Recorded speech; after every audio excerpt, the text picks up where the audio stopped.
Bon les amis, sur cette première vidéo, on va parler de Karim Zerebi. Mais avant cela, j'ai envie de remercier tous ceux qui like, qui partagent et qui s'abonnent à la chaîne. Sachez que je n'ai pas beaucoup de temps de voir et surtout de répondre à vos messages. Parce qu'entre la vie de famille et la vie du travail, vous pensez que j'ai pas beaucoup de temps. Mais sachez que ça fait extrêmement plaisir de voir autant de soutien sur ma chaîne. Sur ce les amis, on va commencer avec Karim Zerebi qui va torpiller CNews en plein direct. En expliquant les jeunes issus de l'immigration sont français si tu les regardes comme des Français. Tu vas arrêter de dire issus de l'immigration, sinon on va le faire pour tout le monde. Bref les amis, on regarde la vidéo et on fait une petite réaction. Est-ce que oui ou non, les gens issus de l'immigration, est-ce qu'ils sont sûrs? Mais les gens issus d'immigration, ils sont français.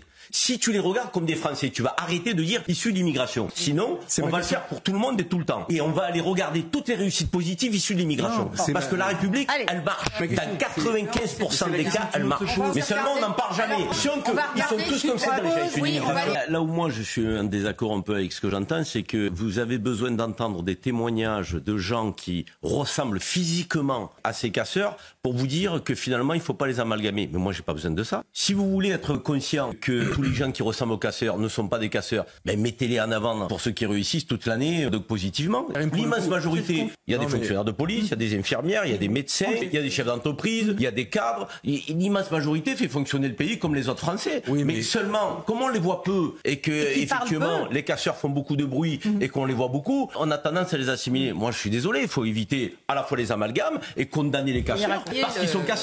Mais quand j'entends dire ah ça fait du bien, mais pourquoi vous découvrez qu'il y a des gens qui sont bronzés et qui sont honnêtes et qui aiment la France? Et oui, effectivement, dans ces médias corrompus jusqu'à la moelle, c'est toujours la même musique en fait. On nous fait montrer l'immigration en général, on nous fait montrer un délinquant. À chaque fois, c'est la même musique. Alors que la plupart de l'immigration en France, si on peut appeler ça une immigration, je vous le dis, réussit. Voilà, il réussit. Je vous l'ai dit dans mes précédentes réactions, on a je sais pas combien de milliers de médecins algériens. Voilà. On sait que la plupart des médecins en France sont algériens. Voilà. Si vous les enlevez du calcul, on le sait aussi que la plupart des Français ne pourront plus se soigner. Voilà. Et ça, on n'en parle jamais. Les enseignants, on sait qu'il y en a beaucoup qui viennent de l'immigration, issus de l'immigration. Est-ce qu'on en parle? Non, les amis, on n'en parle jamais. Des techniciens, voilà, des gens qui ont réussi et qui sont là pour faire fonctionner la France, tout simplement. Ça, on n'en parle jamais. Dans ces médias, on parle toujours de la même musique, des banlieusards, de ceux qui braquent des banques, ceux qui cassent, etc., etc. Pour nous faire montrer, en fait, faire montrer à ceux qui connaissent pas la vraie vie, tout simplement, que l'immigration, c'est voilà, c'est que des déchets qui cassent et qui brûlent, tout simplement. Parce que je vous le dis les amis, le prix de la meilleure propagandiste de l'extrême droite israélienne, ça reste Laurence Ferrari. Faut voir l'objectivité qu'elle a. Bonsoir à tous et bonsoir à toutes. Bienvenue dans Punchline aujourd'hui sur CNews et sur Europe 1. Nous sommes un pays où le ministre de l'Intérieur qualifie de barbares ceux qui cassent, qui brûlent et qui pillent, mais qui se fait accuser lui-même d'attiser la violence et de susciter les émeutes, chercher l'erreur. Nous sommes un pays où un policier est toujours dans le coma après avoir reçu un tir de mortier à bout portant dans la Manche, mais où l'on trouve toujours des excuses aux émeutiers, chercher l'erreur. Nous sommes un pays qui relâche les délinquants, qui met les policiers en prison, chercher l'erreur. Nous sommes un pays où un jeune assène plusieurs coups à un policier et n'écope pas d'un seul jour de prison, cherchez l'erreur. Un pays qui condamne les boulangers à 7 500 € d'amende quand ils travaillent le 1er mai et qui condamne ceux qui tirent des mortiers d'artifice sur les mêmes policiers à 500 € d'amende. Cherchez l'erreur. Quand plus rien ne tourne rond, c'est que le pays est dans l'impasse, qu'il ne trouve pas la machine arrière. Eh bien, nous en sommes arrivés exactement à ce point-là. On va en débattre ce soir dans Punchline. Et voilà, ça c'est le deux poids de mesure hallucinant. Et après, on nous explique que les médias ne sont pas corrompus. Bien sûr, ils sont corrompus.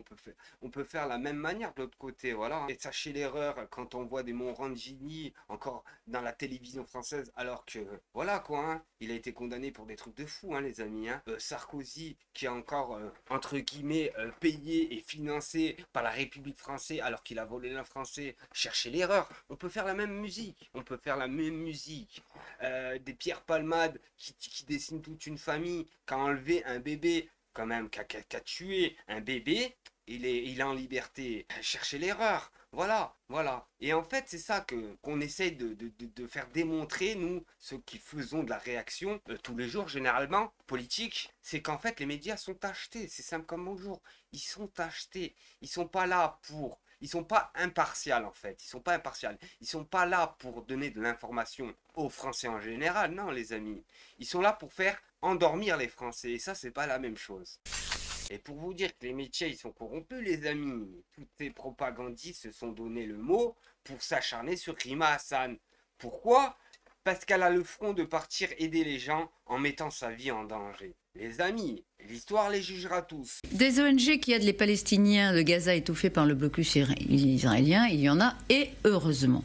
Mais cette opération-là adopte une telle mise en scène, franchement, qu'elle est, de mon point de vue, indécente, alors que la situation sur place est dramatique. Je vous explique. Il s'agit d'un beau voilier de 18 mètres, converti en navire humanitaire, le Madeleine de la coalition de la flottille pour la liberté. Parti d'Italie, il vogue vers l'enclave palestinienne, à son bord assez peu d'aide, quelques vivres, quelques médicaments. En revanche, une douzaine de militants, dont 2 au moins que vous connaissez. Très bien. D'abord, la célébrité suédoise, Greta Thunberg, l'égérie adolescente de la lutte contre le réchauffement, a grandi et croise son militantisme vert, désormais avec le réquisitoire du sionisme depuis le 7 octobre. Ensuite, l'eurodéputée Rima Hassan. Ceux qui suivent la vie de LFI savent qu'elle est une proche de Jean-Luc Mélenchon, qu'elle n'aura pas une occasion de flirter avec l'antisémitisme et qu'elle a fait de la cause palestinienne son étendard. Elle poste depuis dimanche qu'elles sont parties des images de leur périple. Greta Thunberg, la voyez-vous là sur le bateau? On la voit par exemple point levé à la proue du navire. Elle adopte aussi une pose assise qui fait vaguement penser à Lady Di à une certaine époque, si on peut voir la photo. On la voit aussi voilà. Là c'est plutôt façon Jack, vous savez, dans Titanic. Elles font des photos, elles posent. Voilà, elle se fait photographier et ça arrive sur les réseaux sociaux. Voilà. Là vous la voyez. Très Lady Di. Une certaine photo de Lady Di. C'est tout à fait l'endroit. Rima Hassan, elle fait visiter la cabine de ce beau bateau à voile, qui à mon avis d'ailleurs plutôt à moteur. Elle y fait la cuisine. Elle fait la cuisine, elle monte. C'est pas mal, donc elle fait visiter. Et puis vous allez voir, il y a aussi des membres de l'équipage qui nagent dans la mer, On ne rate rien de toutes ces occupations, Christophe, à bord du bateau. Et oui, c'est là où vous me dites, il n'est pas interdit de s'amuser. Mais je vous le dis les amis, normalement les médias, s'ils prennent cette affaire au sérieux, ils n'ont pas à cracher sur le député ou la députée de la France Insoumise et tous ceux qui sont sur le bateau parce qu'ils viennent aider les civils palestiniens. Vous voyez ce que je veux dire? Elle fait rien de mal, la députée de la France Insoumise là. Au contraire les amis, elle donne un exemple de courage, parce que franchement les amis, faut du courage pour aller là-bas. Faut du courage pour aller là-bas. Au lieu de s'inquiéter pour une députée française quand même, on est là à lui cracher dessus. Vous trouvez ça normal franchement? Vous trouvez ça normal? Et c'est pas fini les amis, je vous ai laissé le meilleur pour la fin. Et là on a le meilleur des meilleurs. Oui, j'ai nommé le facochère, qui va cracher aussi sur la députée de la France Insoumise, Rima Hassan. Pourquoi? Parce qu'elle vient aider les civils palestiniens. Et qu'elle donne l'exemple au monde entier, un courage exemplaire. Et voilà pourquoi on s'acharne ainsi sur elle. C'est une parodie, c'est une escroquerie. C'est un minuscule bateau avec très peu de gains humanitaires. Le seul objectif de la mytho Rima Hassan, c'est de faire du buzz. Ils sont en train de bronzer tranquillement sur le bateau, on se baigne, on s'amuse, alors qu'il y a des tragédies à Gaza réellement. Alors que là-bas, c'est la guerre. C'est pas du buzz, c'est pas du people. Là, on est dans une opération people de com.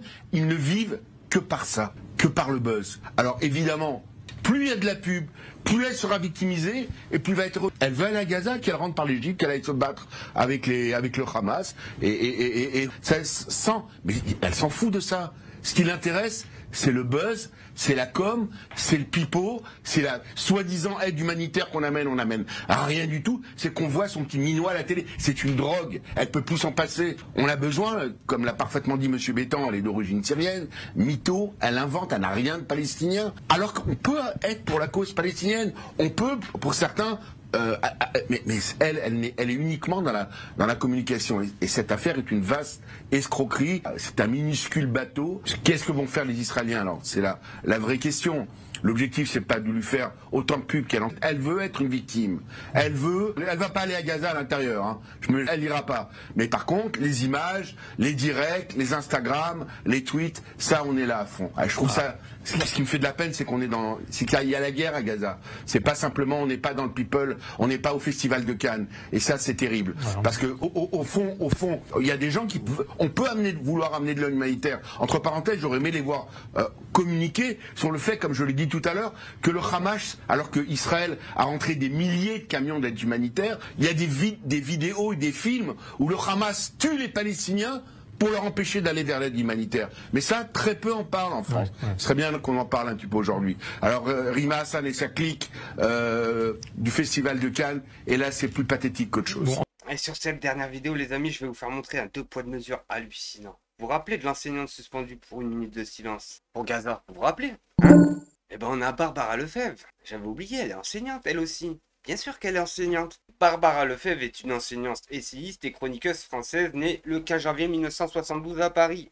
Eh oui les amis, c'est une enseignante. Alors je vais vous lire ça, c'est le plus intéressant de sa vie les amis. Enseignante dans un collège de Colombes, elle affirme avoir été marquée par les cris de joie dans son collège et dans les cités au moment des attentats du 11 septembre. Non mais franchement, qui y croit? Franchement, qui y croit? Je vous le dis, je viens de quartier. Quand j'étais jeune, je venais de quartier et j'ai jamais vu ça. On peut se permettre de dire n'importe quoi. Le temps que ça attaque une communauté et pas l'autre, vous inquiétez pas, vous allez avoir des promotions. Et regardez ça. Elle a dit ça en 2001, c'est ça? En 2003, elle est auditionnée en tant que professeure agréée d'histoire-géographie par la commission Stasti, dont les travaux aboutiront à la loi sur les signes religieux dans les écoles publiques françaises votée en mars 2004. Je vous le dis, hein, regardez bien, en 2003 et en 2004. En 2004, elle entre à la LICRA. Oh, c'est bizarre ça. La commission éducation. Elle restera membre actif du bureau exécutif jusqu'à sa démission à la suite de l'élection d'Alain Jakubowicz à la tête de l'organisation en janvier 2010. Et voilà, et voilà.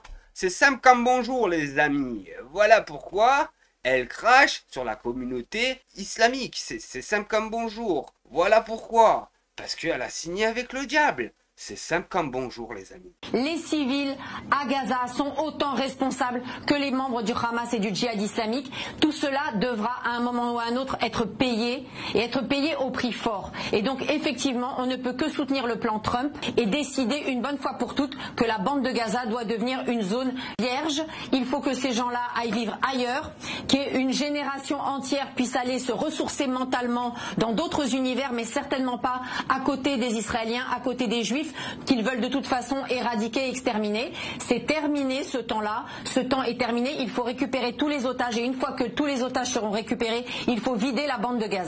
Et voilà le 2 poids de mesure. Alors d'un côté, on a une enseignante qui a fait 1 minute de silence pendant la récréation les amis, parce que leurs élèves lui avaient demandé, voilà, pour les civils palestiniens tués à Gaza, là les amis c'est banni à vie, banni à vie, banni à vie.